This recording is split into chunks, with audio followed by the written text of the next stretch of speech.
Pittsburgh Steelers fans, it is time in for another episode of The Hangover. And pretty soon, well, maybe a week from now, we're going to have a real hangover. We're going to have what the show was meant to be from the very beginning, the aftermath of a Pittsburgh Steelers football game. And that's exactly what will be coming to you. I cannot wait. I know neither can you, because if you're hanging out with us right now, you know what that means? That means you're bleeding that black and gold. Now, as you can see, Tony Defeo's along here with me. Tony, how are you, my friend? I am great. I am fantastic. 6 days from now. Oh, no, wait a minute. Yeah, no, 5 days from now, we'll be watching a Steeler game for the first time since January. It's hard to believe it's gone by so fast. How are you? I'm doing pretty good. As you can see, we are missing one. We are missing for the second week in a row, Shannon White, taking care of some family business. We wish Shannon and his family all the best. He will be back very soon, and can't wait to see Shannon on here again, but he needs to take some time off. And once again, Shannon, I hope everything goes well, and we will see you right back here. Anything you need, you've got Bad and Tony. Your BTSC family loves you. So do everybody in the live chat. If you're here in the live chat, you know you're very important to us, near and dear. George Teston's the first one in the house tonight. It's good to see George there. Lots of great names as well. Tony, I know you're excited. 6 days away, and we are going to talk about that. But I'm going to talk about something real quick. We talked about it last night because, as you know, I'm the kind of person that I'm into pop culture. I'm a fanboy. I have no problem saying that I am ever since I was a little kid. And two of my favorites from when I was a kid passed away in the last 24 hours. We lost TC, Roger Mosley Jr., from Magnum PI. And if you watch this show, you know Tony and I love Magnum PI. It's one of our all-time favorite shows. And TC was so cool. Oh, yeah. So we lost Roger yesterday, and that when I brought it up to Big Bro Sco right before the Q&A, he had to call Kyle over. They were crushed because they watch that show all the time, and Kyle's 16, and he's really into it. So I mean, that's one of those things that I take celebrity deaths to heart because I feel like I grew up with them, just like I feel when we lose a member of the Steelers. We lost Jack Delaplane last week. When you lose somebody like that, you feel like you grow up with them. You feel like they're a part of your world, even though you're not a part of theirs. You're a fan in their world. But we lost one today that I just found out right before we went on the air. And this was probably maybe my second crush. Believe it or not, my first crush in the 70s as a kid was Marie Osmond. But this one was bigger. When this one came along, I'll never forget my mom and dad taking me to the Dollar Theater in Johnstown. It was called the Bantam 4 to see this movie called Grease. And when I saw Sweet Sandy, played by Olivia Newton-John, I was immediately smitten. She was the nice girl. Then when I heard about, we got to the end of the movie, and then Bad Girl Sandy came out, and you saw a different side, and I was like, whoa. And I remember Gene Shalit just busting on this movie on the Today Show, and I saw it. I don't know what I was doing watching the Today Show. It was over Christmas, I think. And I made my sister, because I couldn't really write that well, I made my sister take a letter. And I wrote a letter. I don't think my mom ever sent it to Gene Shalit, but I just went crazy. So Olivia Newton-John died today at age 73. Tony, Greece was a big part of my life. And I was actually even in Greece my senior year of high school. But my wife just found out about it. I knew that's her all-time favorite movie. In fact, I bought her a Rydell High t-shirt just last year for Christmas.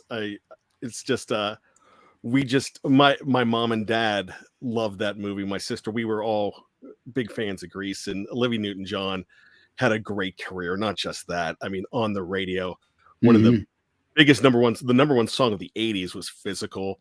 Yeah. She could do it all. What are your thoughts on the loss of both TC and Sandy from Grease, Olivia Newton-John?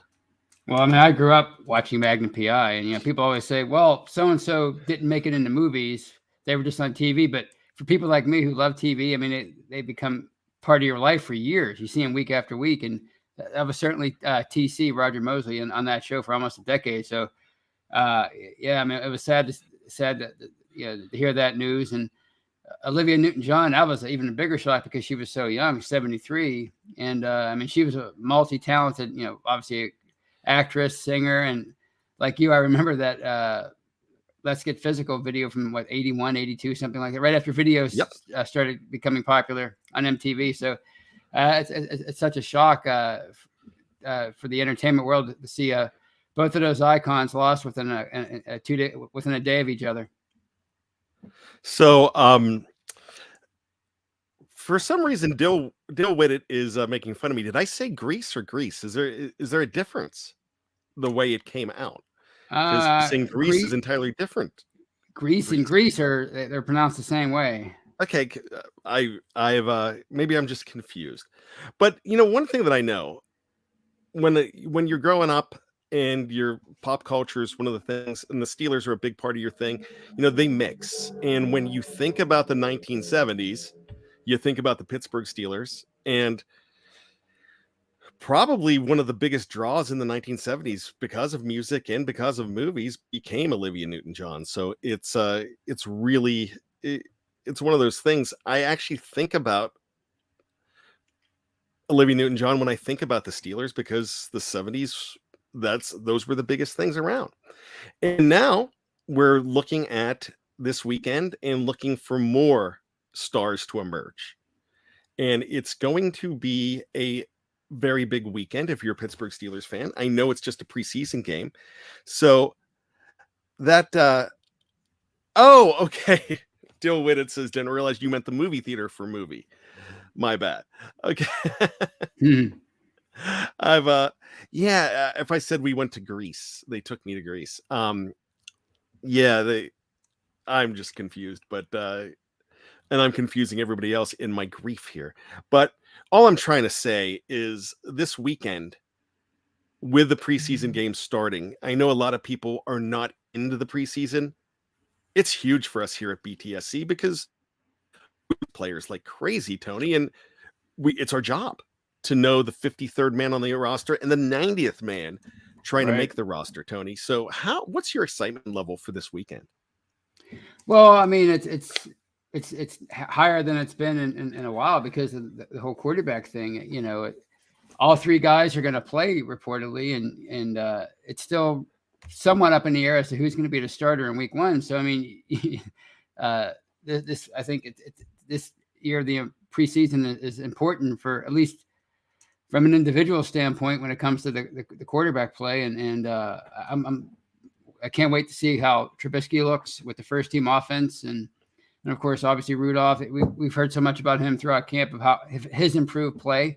And of course, Kenny Pickett, the first round pick, he apparently has been improving as camp has progressed. So I'm just excited about those guys. And of course, George Pickens, how can you not be excited to watch that guy for the first time? And I just hope he dominates.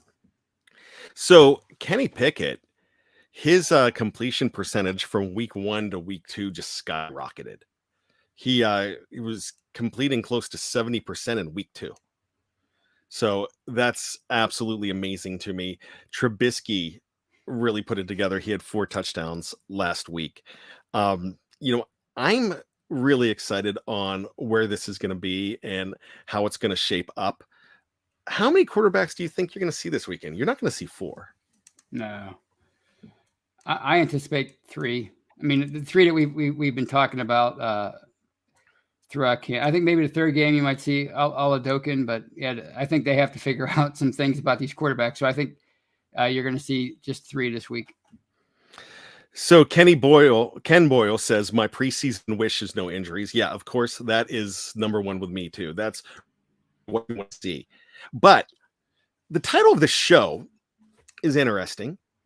It's titled Preseason Incomes versus Outcomes. So that might be a little confusing to you. And I was, Tony got it right away when I came up with this. But when I'm talking about outcomes, Tony, to you, at the end of these games, does the final score matter to you? No, not at all. It's just, as you said, it's about, other things besides that evaluation of players and units. The score doesn't really matter unless it's something where maybe the first team from the other team dominates thoroughly the first team of the Steelers. That might be concerning somewhat, but even then, it's to me, there's just so much that is missing from a preseason game from a planning and game plan standpoint. So it hasn't mattered to me for a number of years. I think the one game, and we're going to talk about games that we remember in the preseason that had an indelible impact on us. I think one game from recent memory that really bothered me was the Green Bay game. I was excited because they had just signed Chris Boswell and they played Thursday night. I was at Jeff Hartman's house watching that game, and we were actually watching on the computer, and because I didn't have access to it. So I'm there and they just got trounced. It was like 47 to something. And it was week 2, but it just didn't feel right. Something just felt off. And that whole season was full of promise, but it was off. It just wasn't right. And it kind of foreshadowed the whole thing. But you're absolutely right, Tony. When you're talking about incomes, what you have incoming, what you have as far as what's coming out of the players, what those position battles look like. It's what you're getting out of the preseason games. It's not the wins and losses. Because I think they were 0-5 in 1974 and won the whole shebang. Right. And they had 5 preseason games back then. And 6. They had 6 back then sometimes? Yeah. I think it went from 6 to 4. It's after they changed after they went from 14 to 16. You could find this on YouTube. There's actually it was only a half worth because they only played a half, but it used to be that the winner of the NFL would go ahead and play college all-stars in a preseason game. And the Steelers played college all-stars. I think it was 1976 when they went ahead and did that. It was in Chicago, and then it was raining so hard, but I remember trying to watch that on YouTube a couple years ago. Now I want to go look for that again, but I don't know how long that happened and how many games they played, but I know they did win that game. I mean, the college all-stars never won that game, but I'd love to see that now. In fact, I'd like to see it a little different. I'd like to see the team that gets the number 1 pick, the worst team, take on college all-stars. And see what happens. Yeah. Or maybe I guess they wouldn't want to do it, but like the winner of the national championship, just to see how close they are as far as talent. How fun would that be? Oh my gosh. Because they say it every year. This team's so bad, Alabama would beat it. We maybe get a chance to see for sure. So you know what? All right. This is where Bad goes off on tangents. And Tony and I were talking about how often I do that. He doesn't think I do it as much as I do, and I know I do it. So we were just talking about that today. But what if they did this? Right after the national championship game, you play the team with the number 1 pick. So Jacksonville's not doing anything. Right. So say last year it's Georgia. And with Georgia, the very next week, they still have the team together. They go and play Jacksonville in an exhibition game.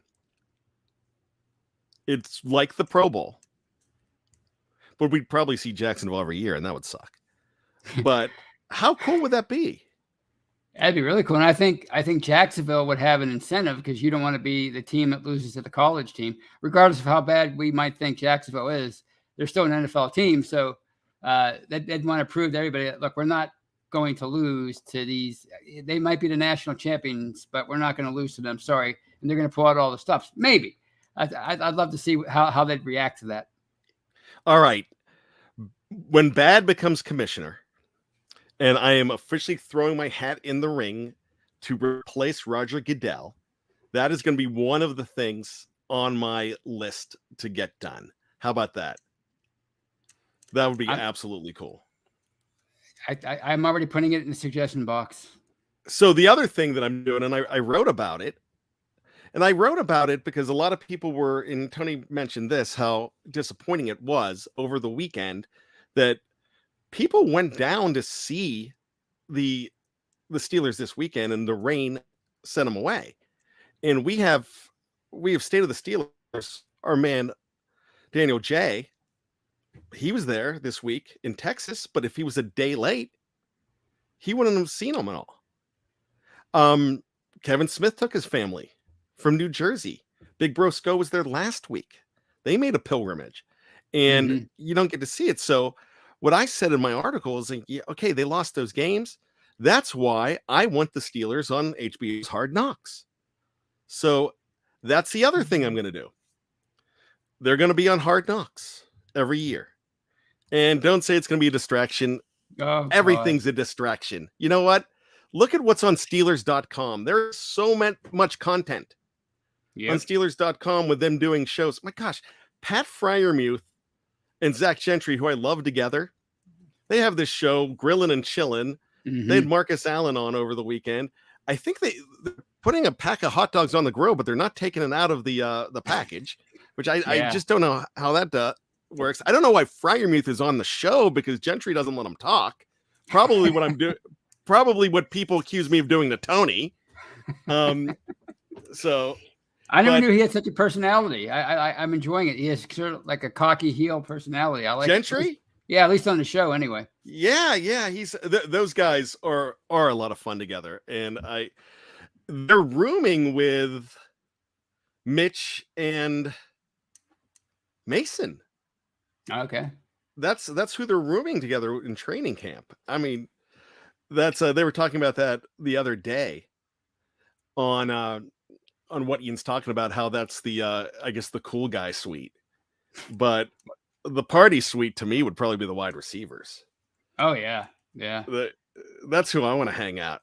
I would actually I would be more at home though. Probably, who would you room with, Tony? Because I'd probably be at home with Hayward and Watt. Hayward and Watt.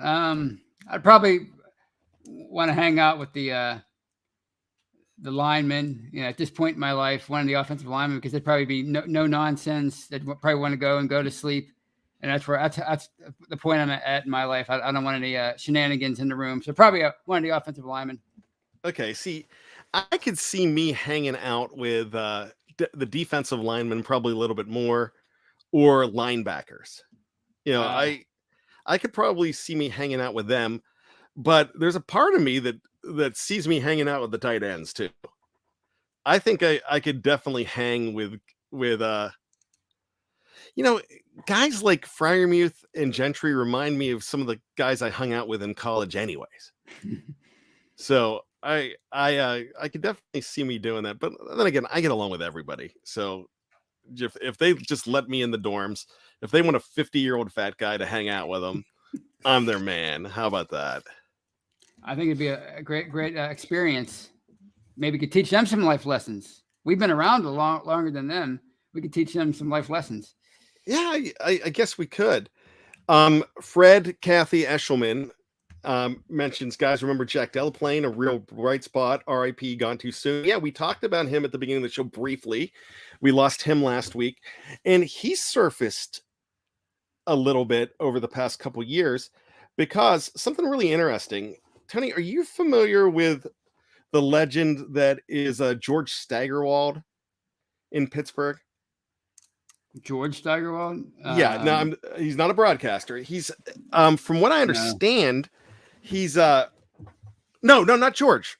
I'm sorry. Let me say that Rick Steigerwald. Is that the musician?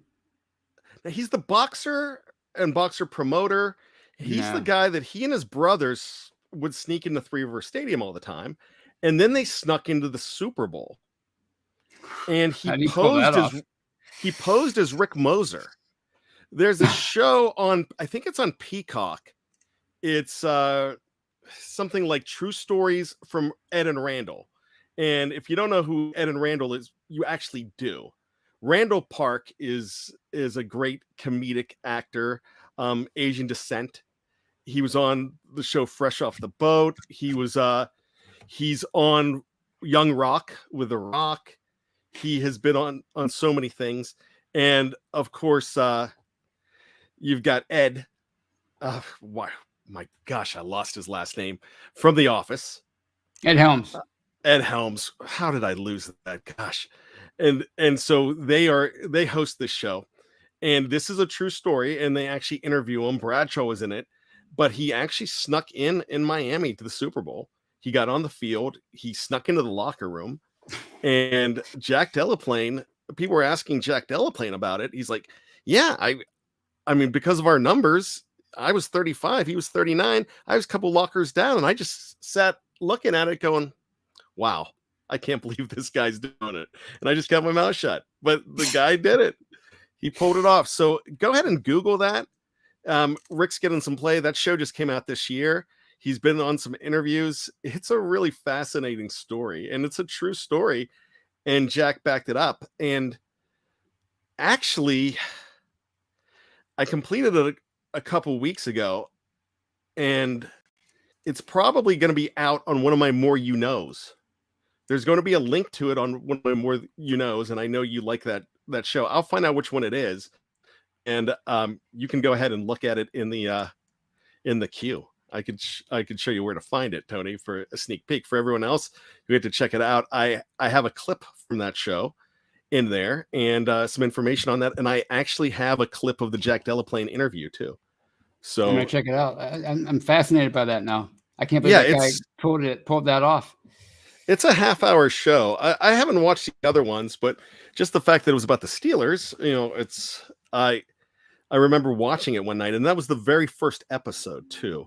So really fun stuff. The stuff that goes on in preseason now, we're talking about the locker rooms, that pales in comparison, Tony, to what happened way back in the day. Definitely. I mean, those guys were sneaking out all the time. They were going out. They were getting in trouble. That really doesn't happen now. And when it does, it's a crisis. Oh my gosh, it's a crisis when it happens nowadays. Somebody gets caught out partying or something. Oh, but back then, those stories are legendary. All right, I'm gonna do something that I don't usually do. Richard Simsick doesn't like what we're talking about. I don't understand. It's training camp, and what are you talking about? Nothing that we care about. I'm out. Well, I believe we talked about Mitch Trubisky. I believe different things. This is a fun show, so I'm sorry, but if you stick around, we are going to be talking a little bit more about what's going on this weekend in this game. George Teston brings up this. You can check out the Sports Archive channel for the 1975 College All-Stars versus the Pittsburgh Steelers. Check that out. So we can definitely do that. So we did lose Richard. Richard, come back. I think you'll enjoy us. Sometimes we get off track, but that's what makes us stand out.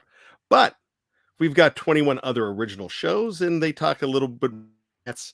I think you might like that as well. So I'm not going to make fun of you for not understanding us, but hey, if you give us a chance, I'm like mold. I grow on you, buddy.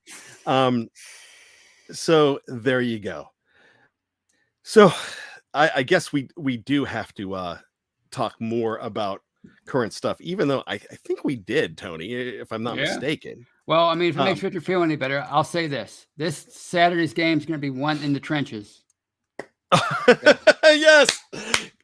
He's not the best analyst in the game for nothing, folks. Tony Defeo. Well, I mean, I did my research on the Seahawks, and I'm really confident that the Steelers' offensive line can dominate. And of course, we know the defensive line, best in the business. They're gonna penetrate and stunts and everything, and whoever their quarterback is will have no chance. Here's the bottom line. This is when you look at this game, and we're talking about incomes versus outcomes. The score doesn't matter, but what matters is who you want to watch. Now, I know for a fact that, Dave Schofield, he's an offensive line guy. He's going to watch offensive linemen. Me, like a lot of people, I'm going to be watching the defensive backs, and I'm going to be watching the quarterbacks. I know we're not going to see all of these guys, but the formula has changed, and the formula is changing this year too, for how these guys play. Tony, do you remember way back when you first started watching the Steelers in preseason? I think mine was 1980 when I first really started paying attention to preseason. Right. Oh yeah, 1982 or 1980 as well. And so one of the things that happened back then, there were 4 games. There was 5 if they played in the Hall of Fame game. And you saw a lot of the starters back then. Right. You saw, it seemed like game 4 was pretty much a regular season game. That was their tune-up. You might see those guys for 3 quarters. You might see those guys for the whole game. And that's where I remember back in 87, that's against the Giants. Yeah, I was going to say that. I was just going to say that. That's amazing. Go ahead. Okay, you finish it. See if we're talking about the same thing. I think we are. Somebody get hurt? Well, I can't remember if anybody got hurt, but I do remember it being an intense game, and the Giants were the defending Super Bowl champions, and they won. The Giants won on a last-second field goal, I think. And you could see Phil Simms on the sideline, like sighing in relief, like, oh, thank goodness we pulled this out. And, you would never see that today, I don't think. I remember watching that with my dad and my friends before I went out with my friends. I was 15 at the time, and I was allowed to go out and do some stuff. I remember watching that. So I'm actually wrong on the date, though. I remember watching that game. It was 88 when Mike Webster got hurt. Oh, okay. And that's when I was like, oh my gosh, the streak's over. I mean, Iron Mike, because Iron Mike never went down. No. But now they don't play those guys. You're not going to see those guys. Just like this year, we don't want to see anything. We don't want to see anything out of number 22. Oh, maybe no. If I see him for a series, if I don't see him at all, I'm happy. And plus, with him getting banged up, he got banged up, so I get it. So I don't really want to see it. Tony, what's your thoughts on that? I don't think Najee Harris should play a snap in the preseason. I think you know what you have in him. You want to preserve him because he's going to be such a big part of the offense this year. They're going to rely on him so much, and we know how much Mike Tomlin loves to run his running backs so the wheels fall off, right? So I don't want to see him. He doesn't have to prove anything at all. He doesn't need he doesn't need to shake off any rust. Just get your rest there, Najee, and do your thing at training camp and be 100% healthy by the time the season starts. But does he need his timing with his offensive line? I mean, I like say he played in the second preseason game, the quote unquote dress rehearsal game.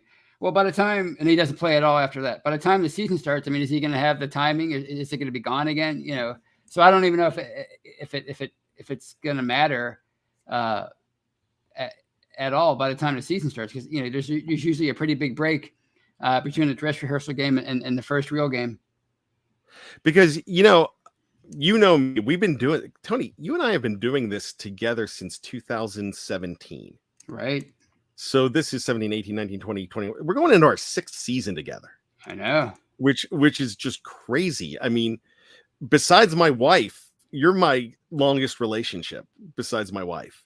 I think, you're my longest relationship then. If we're going to compare relationships, then you're definitely my longest, because the longest I've had romantically is like 4 years. So yeah, this is wow.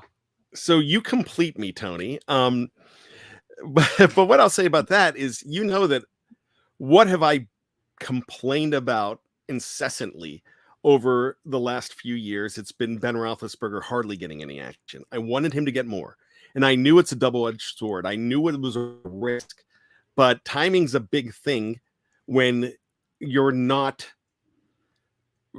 getting anything together until like week 3 or 4, and recently it seems like they've gotten off to slow starts. Right. Yeah, but I mean, it would all depend on how they, as you said, they've changed how they've done the preseason. The formula over the last 3 or 4 decades. I mean, the 80s, as you said, the last game was a tune-up game, and then they went right into the season.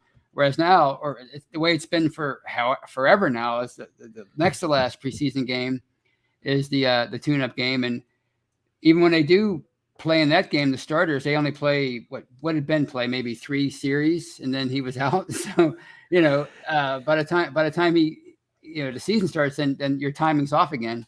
So I think. Go ahead.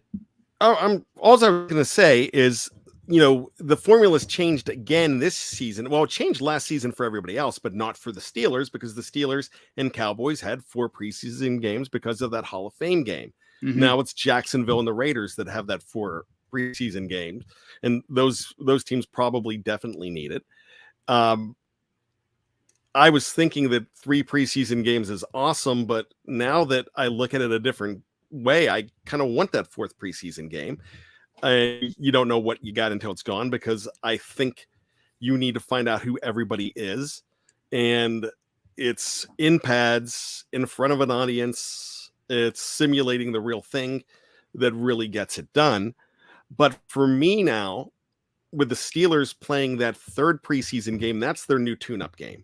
That's what kind of happened. If you remember last year when they played the Carolina Panthers in the last game, they kind of got beat up, but it was apples to oranges, because the Steelers hardly had anybody playing in that game, and turn around and the Panthers had their starters for basically little more than a half.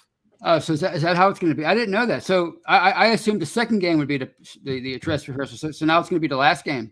Yes, the dress rehearsal is now going to be the last game again, but they've got a week off then. There is a week off, because if you look at it, they're playing the weekend of the 11th or 12th or whatever that is that week. They're playing on the 13th. So they're going to play 13th, 20th, and 27th. And the next week, there's no preseason game whatsoever. Right. Because they're not ending on a Thursday like they have for the last 15, 20 years now. So there's going to be a weekend without football.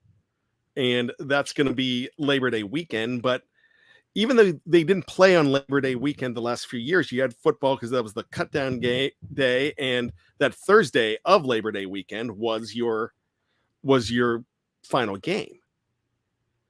So that's why it's changed so much. So that extra week, so they've got a week to rest there too. So when you mentioned, a tune-up, do they get rusted that next week? Yeah, it's kind of a bye before the season starts. Mm-hmm. So I'm interested to see how that works, because that really didn't happen last year. Yeah, that's I didn't know that. When you put it that way, then but still, they're gonna have they're gonna get their work in that last game. But like you said, there's a 2-week layoff, so the rest could build up again by the time the season, and the timing could be affected by the time the season starts. So, but I'm going to be interested to see how long they play in that 3rd game. Are they going to play a half, or are they going to play the whole thing, or they could play So that's going to be the interesting part, because I know the old dress rehearsal game, it would be a half for most of the starters, and then they would start removing them. But this year it might be, maybe it'll go longer into the second half. Because I will say this, the one good thing about it is, because the last 10 years, that last game just became the race to the practice squad and the 53-man roster. And that was just for the bubble guys. Now that last game is for a whole lot more. So, with that, Tony,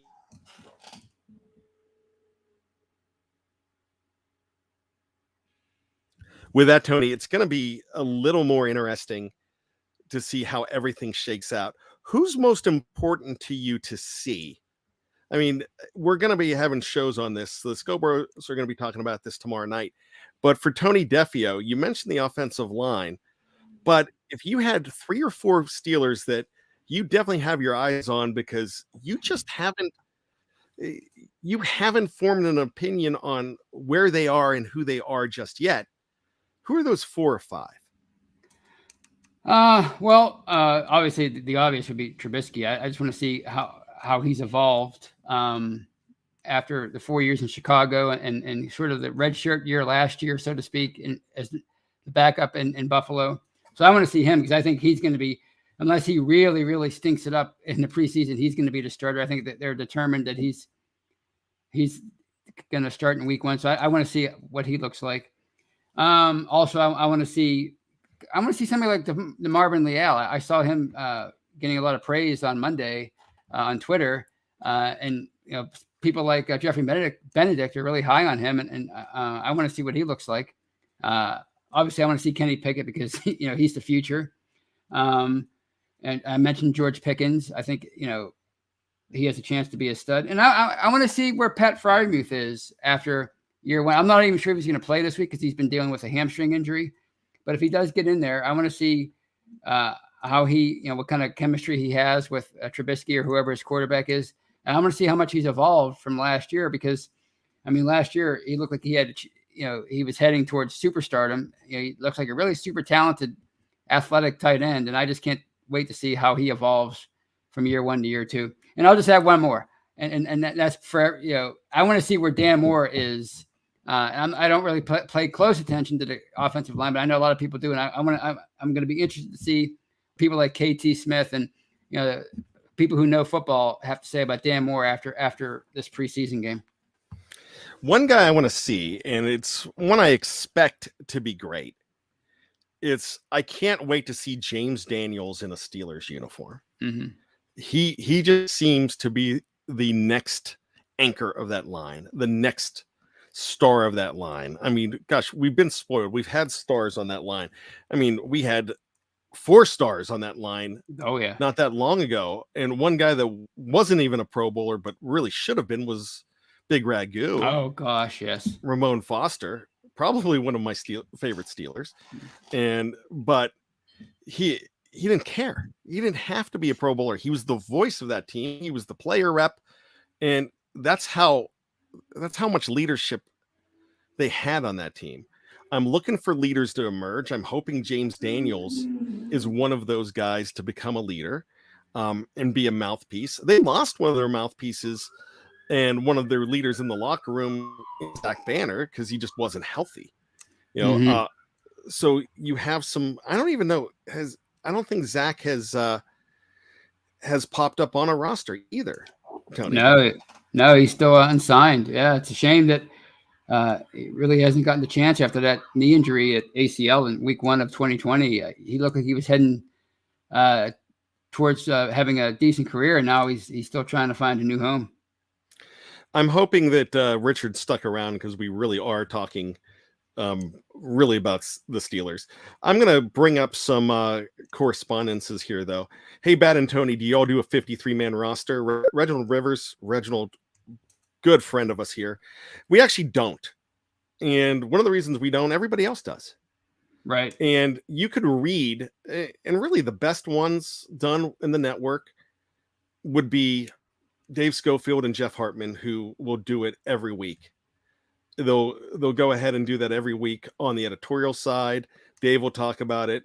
Make sure you're checking out of that editorial side for all of the stuff that you get here, because you're going to get more. You get the breaking news here, but you're going to definitely get it first thing on the editorial side as well. Art Mitchelltree. I'm sorry. Can we keep Pickens from imploding? I'm almost thinking that I really think that his reputation, Tony, is a little more than exaggerated than what we think.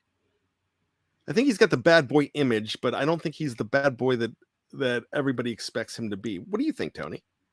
Well, I mean, most of his issues occurred on the field, fighting with opposing players. And you would hear you would read stuff from these anonymous scouts saying he was enabled. He sent for diva status. They wouldn't provide any examples of why he was like that. So I don't tend to put any stock in that. I mean, they said bad things about Jerome Bettis' attitude before he came to Pittsburgh, and he was the ultimate team player, team captain. So to me, what somebody shows me is more important than the things I hear about him. And he's a young guy, and I'm just excited about him. Well, the word on the street is that Tony Defeo is a big party man. And here we just had a revelation that he's not in the clubs. He wants to hang out with the offensive linemen and go to sleep. Exactly right. I'm a man of routine, and I like to be social. I'm a very social guy, but when it's time to sleep, it's time to sleep. And I don't want anybody keep me up to 3 o'clock in the morning. Let's see. Before he left, Richard did ask us, how do you guys feel about Trubisky being the starter? I've been on record saying that that's kind of the plan I'd like them to go with. I'd like to keep Pickett from being exposed, not exposed for what he is, because I think he is the real deal. I just think those first 3 games, tough defenses. We've seen, and this is something that I'm taking from Big Brosco. Big Brosco said, hey, do you remember what they did? The Cleveland Browns did to their quarterbacks, why they've been through like 51 quarterbacks in the last 30 years? There's a reason. And the reason is because they just throw those guys to the wolves. And you have a guy in Mitch Trubisky where you don't have to throw them to the wolves. So there you go with that. Also, George Teston obviously knows something about the what we were talking about, and with getting players injured in the preseason. Didn't the Steelers get Mike Krusick injured in a preseason game? I'd like to know more about that because I do not know. And that could have been in the college all-star game. Do you know anything about that? No, but I mean, that's if he got injured. I mean, that's not that unusual. I mean, he was a backup, so he's going to be in the preseason. So there's certain players that you can't sit everybody. So I'm not shocked that he was injured. Maybe it affected them during the regular season at one point if Bradshaw went down, but I mean, if he got injured, they didn't get him injured. There's a difference between Mike Krusick, I forget to say how you say it, him getting injured, and say, yeah, Krusick, then say Mike Webster, as you mentioned earlier. Those are 2 very different things. Brian Brown, I love this question. Is a Seahawk and a seagull the same thing? I know it's a dumb question, but you never learn if you don't ask. Now, Dark Storm jumped in and helped him out with that. A Seahawk is a bird of prey. A seagull is a rat with wings. Yeah, a seagull is they're just like party guys. A Seahawk is there for business, man. He's kicking your butt. Do you know anything about ornithology? I do not. I could say things, but it would be wrong.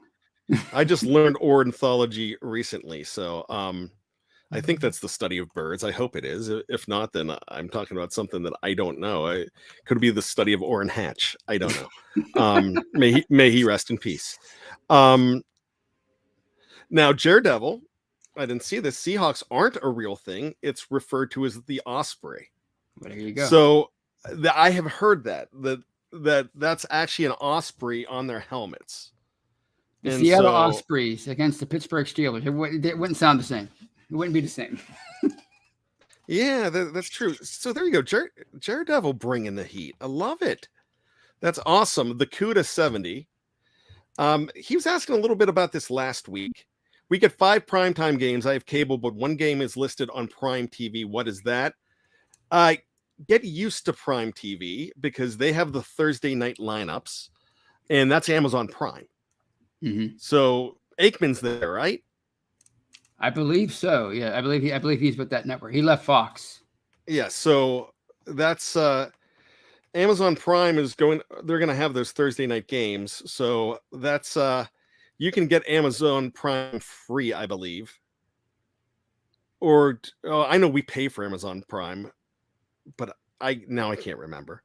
But everybody should be able to see that. Let me bring this up from Daredevil. I think this is really interesting. After missing one route, he caught the next 4, including a couple of combat catches. He stared at Minka and others who gave him grief and said, "Don't say crap," with serious face. Jeff Hawthorne on Pickens. Man, he's bringing it. Yeah. And he's sticking up for himself, too. He's not afraid. Interesting. George backs that up now. Kruzek played for the College All-Stars when they played the Steelers out of Boston College, and they got him hurt. Oh my goodness. And then they drafted him too. What do you guys think will be the most surprising outcome of this season, Tony? The most surprising outcome of the regular season?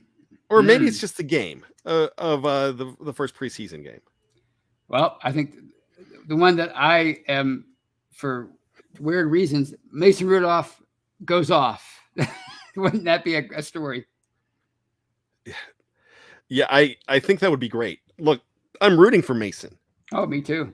I'm just me says I'm hoping Mason starts preseason since that might mean he's not playing in the regular season. All I care about is that Mason, I mean, man, Mason could be the savior for the season. Wouldn't that be something? That's why sports is the best reality TV. Guys get hurt. Yeah. Things don't work out the way you expect. So there you go. So we're getting more. Just Me is also saying Seahawk is fictional, not a real bird. But I guess does that mean it's a nickname for the osprey? And an osprey is a freshwater bird of prey. Ospreys don't sound like badasses, but they actually are. You know what's another bird that's a badass that you would never know because of the name? What's that? The blue jay. Really? How so? The blue jays like one bad mama jamma. I mean, they're like ornery and they'll kick your butt. I mean, I heard that they're a mean bird, but you just don't think about it because a blue jay. I mean, look at the blue jay, the mascot for the blue jay. I'm not talking about the guy in the suit. Just on their hats, it just looks so serene and it looks like the wimp of ornithology. And then it's good and then it's a giant butt kicker. I mean, it's small, it's tiny, but blue jays are dicks. From what I understand. I did not know that. Eric Askew says, same with Steely McBeam. You know what? So I was watching an old game the other day, and I'm off on a tangent. We're at the end of the show, but I'm off on a tangent, and it's really funny. So the mascot that they had, do you remember the mascot they had in the 80s? Running around. It didn't have a name. Was he when I was dressed like a terrible towel? Yeah, there's a terrible towel mascot. Yeah. And I'm looking at this thing. I'm watching the Buccaneers and the Steelers from 83. And surprisingly a good game, actually. Yeah.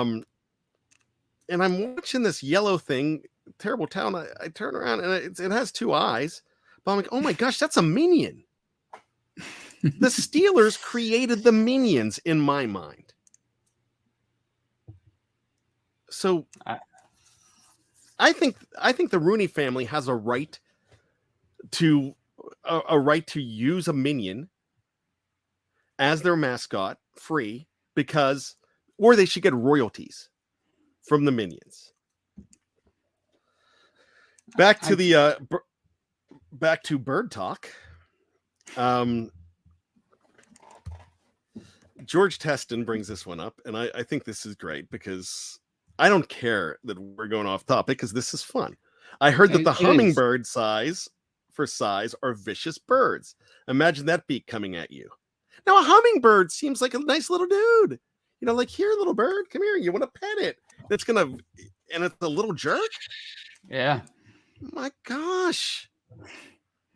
I really feel like I don't know my birds now. The whole bird world. I mean, I know I was scared to death when I was in 7th grade. We had to read the birds. Gosh. Or a portion of it in my lit class, and it scared the bejeebers out of me. And I had a dream that birds were attacking my schnauzer. Oh God, I can't watch that movie. My brother-in-law from my first marriage was scared to death of birds, and I never thought about that. And I know on Big Bang Theory, Sheldon's afraid of birds, but I was never that afraid of birds. But now, I just feel like my image of birds has changed. Now the Blue Jay is a bad dude. There's no such thing as a Seahawk.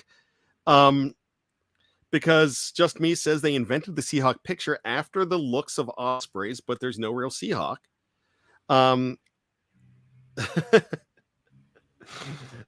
Jerry Cherry just said Bad's Life is an Alfred Hitchcock movie. It very well could be. It very well could be. Yep. Now the hummingbird's one bad apple now. So I don't know what to think. I think they should go at it. Blue Jays and hummingbird. Just see who's the king of the. Then you get what, Tony. I love you, man, but we can't do that. Then we're in Michael Vick territory. Well, I mean, I'm not saying I say they should settle their beef with each other. We have nothing to do with it. I'm just saying, you know, they're both badasses. They're both small. Somebody's got to come out on top there. They have to claim their territory. You know, Tony, I'm going to have to suspend you if I find out that in your apartment you're having bird fights. I'm just saying. Well, I'm not allowed to. I might have to suspend you as the podcast producer. Well, I understand that. Can I appeal?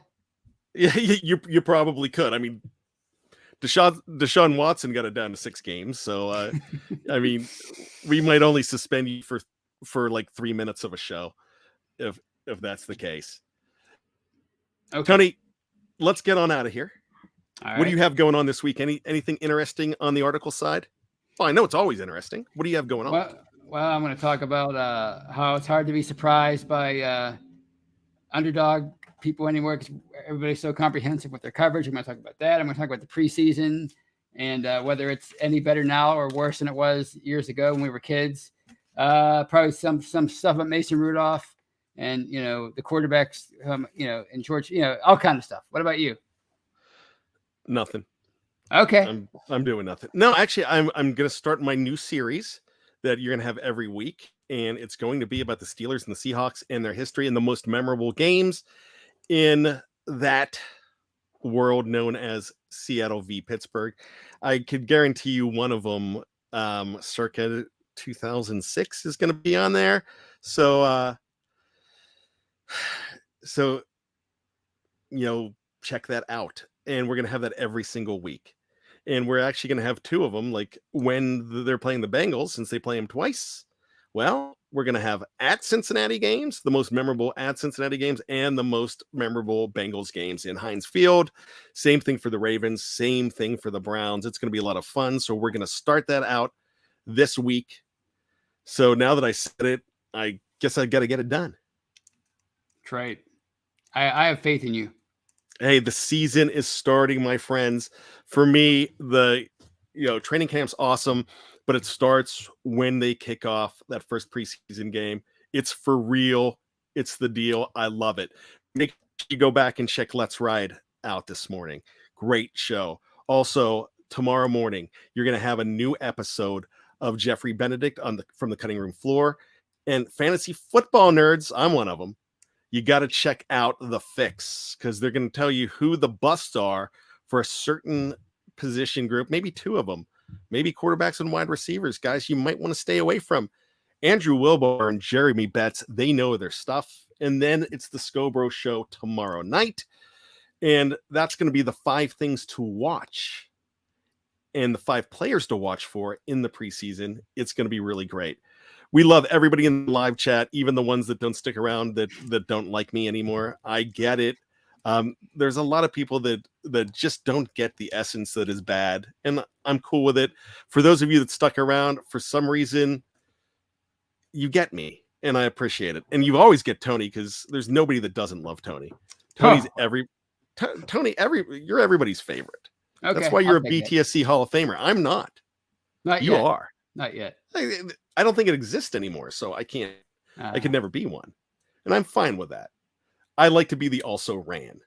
But with that being said, we need you to do 3 things, and we're going to ask for that now. 1 is to stay safe. We need you with us. 2, stay true to yourself. Man, whatever version of you God chose for you, that's who we need you to continue to be. That's why you are loved, and that's why you are a valuable part of BTSC Nation. Don't stop being you. And 3, always be behind the steel curtain. And I've got to tell you this. Just when you think that you, my friends, have all of the answers, something happens, Tony. We keep changing the questions. Indeed we do.